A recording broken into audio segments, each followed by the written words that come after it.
Sobat Kreatif, balik lagi bersama Dina Pohan dalam segmen Kontur Corporate and Tour. Saat ini Dina udah ada di Kota Batu. Hari ini Dina bakalan mengunjungi salah satu desa wisata atau kampung wisata tentang batik tulis. Saat ini Dina telah berdiri di depan galeri dari Batik Tulis Anjani yang merupakan rangkaian acara dari Festival Boys yang kelima by Bank Indonesia. Kalau begitu bagaimana galeri di dalamnya dan seperti apa proses pembatikannya? Mungkin bisa kita kulik setelah video berikut ini. Yuk.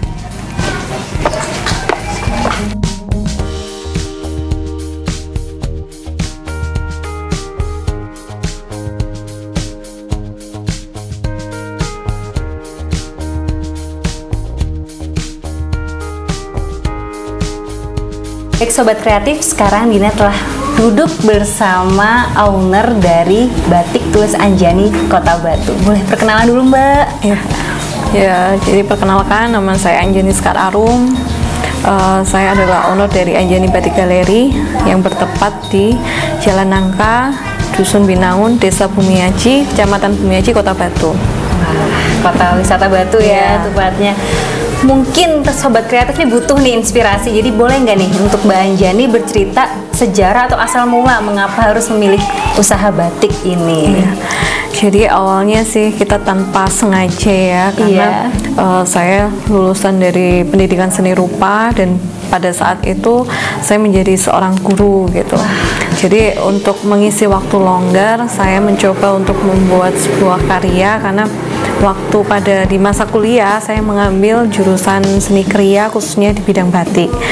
Jadi sambil mengisi waktu mengajar saya pun juga mencoba memproduksi. Setelah itu melakukan pameran tunggal dan saat itu pula launchingnya didatangi oleh Ketua Dekranasda Kota Batu pada tahun 2014. Jadi pada saat itu pula Ketua Dekranasda mengesahkan bahwa Batik Banteng Agung sebagai brand kita itu sebagai batik khasnya Kota Wisata Batu. Batik Banteng Agung. Iya. Pantes saya lihat tadi beberapa batiknya itu ada bantengnya memang. Jadi setiap motif batik yang ada di batik kita itu selalu ada motif bantengnya. Iya. Kalau boleh tahu ini sudah berdiri berapa lama, Mbak? Kalau kita berdiri sejak tanggal 29 Agustus 2014. Tepat sekarang itu. Sekarang ini Enif dong. Iya. 6 tahun. 6 tahunnya Batik Banteng Agung.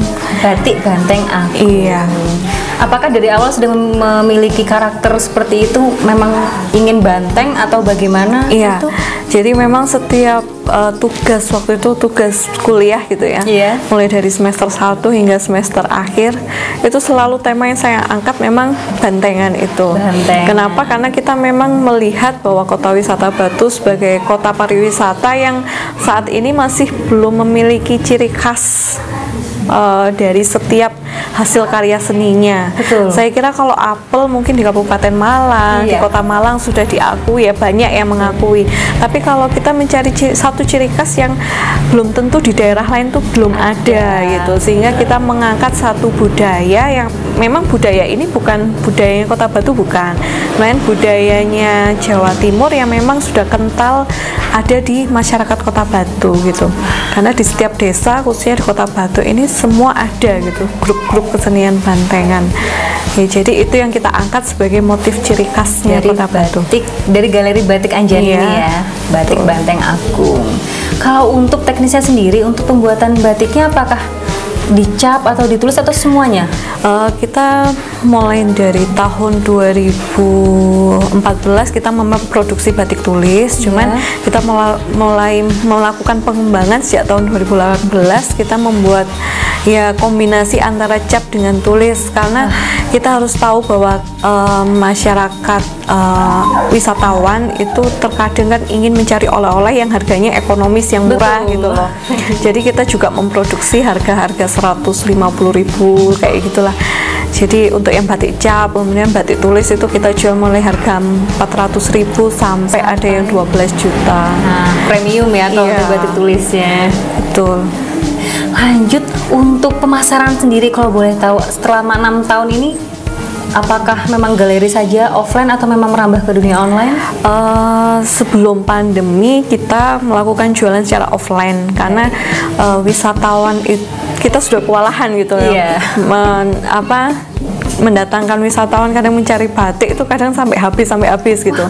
Iya, karena di Kota Batu sendiri itu hanya ada 2 galeri batik yang mungkin diketahui oleh wisatawan karena kita sudah terlalu sering gitu ya pakai kerjasama dengan Gojek, Grab, kayak gitulah semacam travel itu. Jadi kita memang memberikan komisi kepada si travel supaya mendatangkan wisatawan ke tempat kita. Jadi memang kalau cari batik di Kota Batu itu susah gitu loh. Jadi mesti tujuannya hanya di kita sama ada salah satu teman kita seperti Batik Olive seperti itu. Jadi kita melakukan secara offline. Tapi karena pariwisata tutup karena ada pandemi 4 bulan terakhir ini. Jadi mulai dari bulan Maret kita jualan secara online. Jadi baru itu kita jualan online gitu ya. Jualan online kalau boleh tahu di mana nih biar sobat kreatif juga bisa. Jadi kita ada di Tokopedia, ada di Shopee, kemudian Instagram kita. Kalau Instagram sebenarnya udah dari dulu, cuman kita tidak fokus jualan di situ, hanya memberikan kayak semacam promosi informasi kegiatan-kegiatan kita seperti apa. Jadi itu ada di Facebook juga. Untuk Instagramnya boleh disebutkan? Kalau Instagramnya ada di Anjani Batik Galeri, kemudian Shopee juga tokonya Anjani Batik Galeri, Tokopedia Anjani Batik Galeri, kemudian Facebook juga Anjani Batik Galeri. Nah, lalu untuk, kan saya lihat tadi sudah walaupun 6 tahun ya, berjalan 6 tahun, tapi telah mendapatkan prestasi yang banyak. Lalu juga menjadi salah satu partner dari Bank Indonesia. Mungkin boleh diceritakan seperti apa support atau bantuan dari Bank Indonesia untuk Batik Anjani? Iya, jadi kita menjadi mitra binaan Bank Indonesia sejak tahun 2015. Jadi kita baru tumbuh 1 tahun, alhamdulillah ketemu sama Bank Indonesia. Kemudian tahun 2015 itu sampai 2016 kita diajak pameran sampai ke Jakarta, Surabaya itu yang sering. Selain pameran juga pelatihan-pelatihan, otomatis pengembangan bagaimana sih cara membuat batik itu yang memang benar gitu kan. Selama ini di awal mungkin saya hanya melihat teori-teori dari buku, tapi kalau kita didatangkan langsung narasumber dari Pekalongan yang orang memang sudah menggeluti di dunia batik gitu ya, puluhan tahun, itu kan sangat membantu kita para pembatik junior gitu. Itu selalu disupport oleh Bank Indonesia hampir setiap tahun. Kemudian tahun 2017 kita disekolahkan sekolah desain di Susan Budiharjo selama 6 bulan. Selama 6 bulan. Iya. Jadi selain sekolah selama 6 bulan, kemudian kita diikutkan beberapa pameran nasional seperti Karya Kreatif Indonesia. Itu sudah 4 tahun. 4 tahun. Kemudian kita karena 2018 kita ingin memproduksi batik cap, alhamdulillah sama Bank Indonesia disupport peralatan batik cap. Itu lengkap mulai dari meja sampai peralatannya. Wah, itu luar biasa sekali lah kalau Bank Indonesia. Dan yang terakhir, kita sekarang lagi mendapatkan bantuan untuk membangun kampung wisata edukasi batik yang saat ini sedang kita bangun di Kota Batu ini. Di sini ya. Pantas saya tadi di depan sudah melihat kan memang kampung wisata batik tulis. Benar sekali. Jadi kita ingin membuat sebuah kampung wisata edukasi di mana target kita adalah pelajar dan juga wisatawan dari kota yang nggak tahu tuh proses tentang batik itu seperti apa. Iya. Karena kan kadang orang melihat batik adanya motif, sedangkan batik itu merupakan kegiatan yang membatiknya juga kan. Betul sekali. Yang terakhir nih, untuk Mbak Anjani ada pesan nggak untuk beberapa industri kreatif lainnya, atau mungkin kita anak muda yang ingin berindustri kreatif dan ingin memulai, mungkin ada tips tersendiri atau bagaimana nih? Jadi kalau tips saya sih kita menciptakan sebuah karya seni, kalau menurut saya tuh carilah sesuatu yang berbeda terlebih dahulu. Karena kalau kita menjiplak karya teman, entah ya menjiplak tuh tidak masalah selagi itu belum dipatenkan gitu ya. Tapi ya lebih baik kita mencoba mencari salah satu ciri khas yang memang itu belum ada dan menjadi ciri khas dari daerah itu sendiri, sehingga kita itu cepat sekali naiknya. Jadi karena kita kalau menciptakan sebuah karya seni yang sudah ada. Mungkin orang akan di tempat situ sudah ada, tempat sini sudah ada. Tapi kalau jujur, kalau batik Banteng Agung itu kan di Indonesia hanya ada di tempat kita gitu. Kalau mau cari browsing gitu ya, batik Banteng Agung yang muncul adalah kita karena sebagai pencipta gitu. Nah, kemudian yang kedua, jangan hanya kita memproduksi kemudian kita hanya mencari untung tapi kita tidak memikirkan masyarakat sekitar. Jadi kalau bisa memang apa yang kita perbuat itu sangat bermanfaat untuk masyarakat sekitar kita, khususnya yang ada di Kota Batu.